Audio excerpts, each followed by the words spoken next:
Қайырлы күн, қалайсыздар? Мен бүгін сіздерге шортан балықтан хе жасап көрсетемін. Ол үшін балық, мына жерде міне дәмдеуіштер, сарымсақ, пияз және сәбіз қажет. Ең алдымен осы балығымызды турап аламыз. Балығымызды турар алдында тоңазытқышқа салып мұздатып алсаңыздар болады. Турауға өте жеңіл болады. Осы балығымызды ұзынша етіп жіңішкелеп турап аламыз.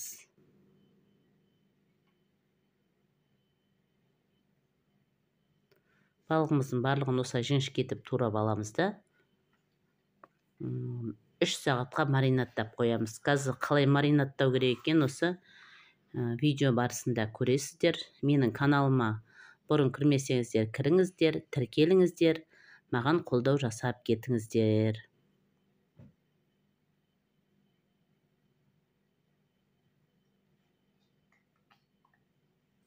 Сізде осыны жасап көріңіз. Сіздің де отбасыңызға ұнайды деп ойлаймын.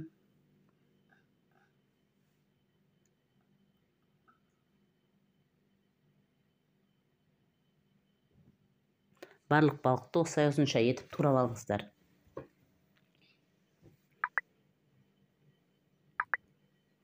Міне алдымызда жаңа жыл мерекесі келе жатыр. Жаңа жыл мерекесінде осы мерекелік дастарханға әбден жасауларыңызға болады. Мінекей балықтың көлемі осындай жіңішке ұзынша етіп туралынып жатыр.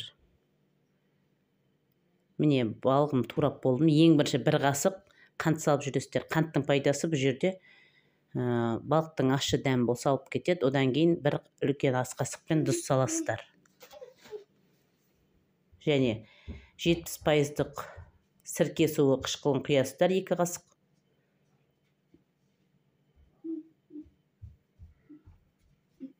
Әбден араластырасыздар. Жаңа міне қарасаңыздар, сірке суын құйғаннан кейін қызыл болып тұрған балықтарымыз бірте-бірте ағарып жатыр. Енді осы 3 сағат маринатқа қойған кезде әрбір жарты сағат сайын осы балықты былғап тұрыңыздар. Арасы барлығы жақсы араласу үшін былғап қоюларыңыз қажет. Әбден араластырып, бетін жауып қойып қоясыздар.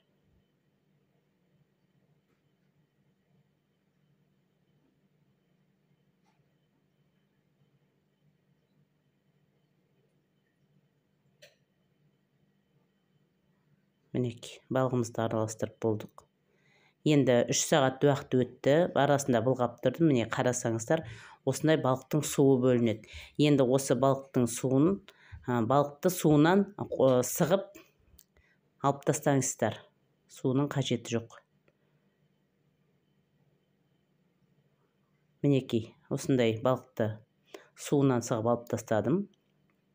Балығымыз дайын. Енді осыдан кейін не жасайтынымызды көрсетеміз. Міне ешқандай суы жоқ, дайын. Маринатталған балығымыз аппақ болып пісіп қалған. Міне ең бірінші сарымсақты осылай үккіштен өткізбеңіздер. Сарымсақты міндетті түрде турап жасаңыздар. Міне сарымсағым турап қойдым. Одан кейін бір жуаны ұсақтап турап қойдым. Бұл қазір қуыруға қажет бізге.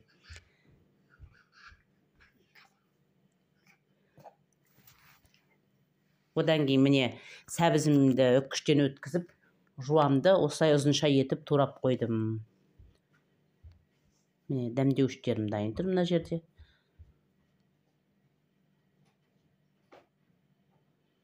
Енді осы дайын болған балығымның үстіне біртіндеп осы заттарды салатын боламын. Ең алдымен азғантай ғана май құйып, соған жаңағы ұсақтап турап қойған жуаларыңызды қуырып алыңыздар. Ұсақтап туралған байқап тұрсыздар ма? Жуаны жақсылап әбден қуырып аласыздар.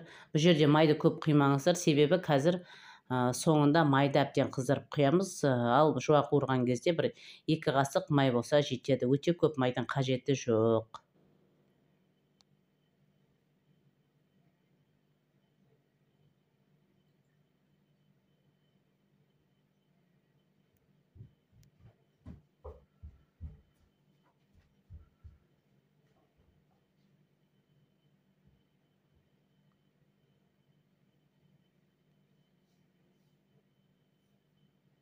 Мінекей, Жуамыз да қуырылып қалды. Енді осыған 1 қасық томат пастасын саласыздар да қуырып аласыздар.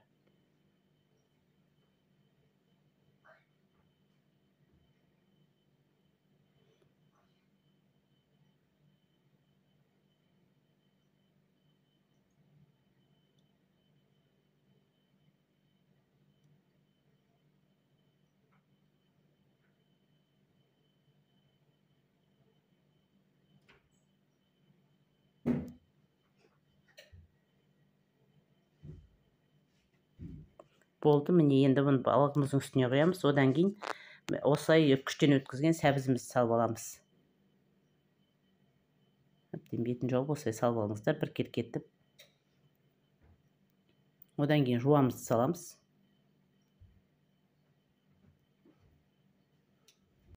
Жуамызды әбден салып аламыз.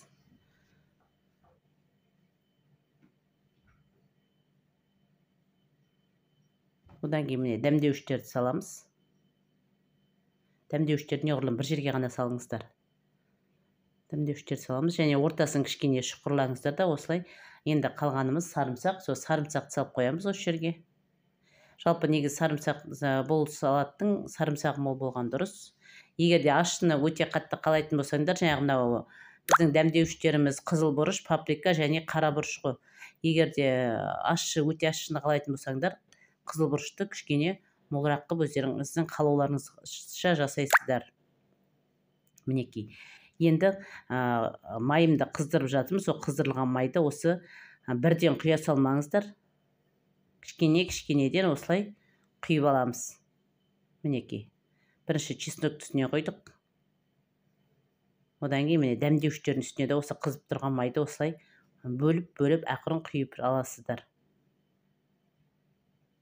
Міне иісі деген керемет бұрқырап шығып жатыр, адамның тәбетін ашатын.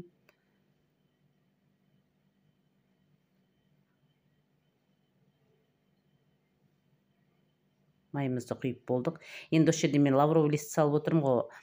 Бұл лавр жапырағын қазір шамалы араластырып болғаннан астына қарай қойып кішкене салаттың, содан кейін алып тастаңыздар. Өйткені ащы қышқыл бір дәм беріп кетеді.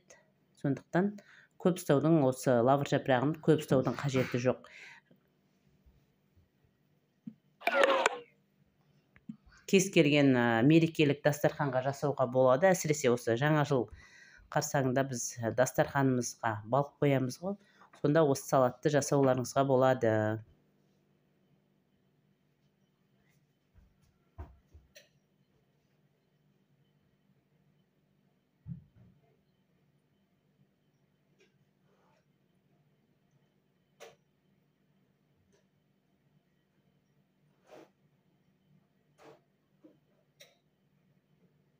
Әбден араластырып, дәмдеуіштерінің барлығын әбден араластырасыздар осылай.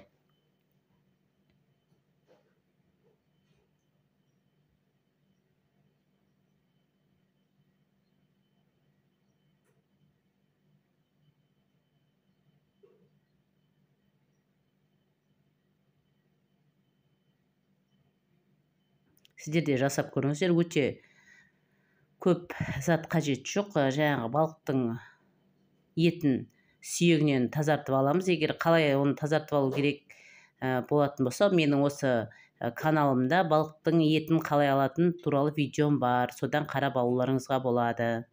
Енді дайын болған салатымызды дастарханға ұсына берсек болады.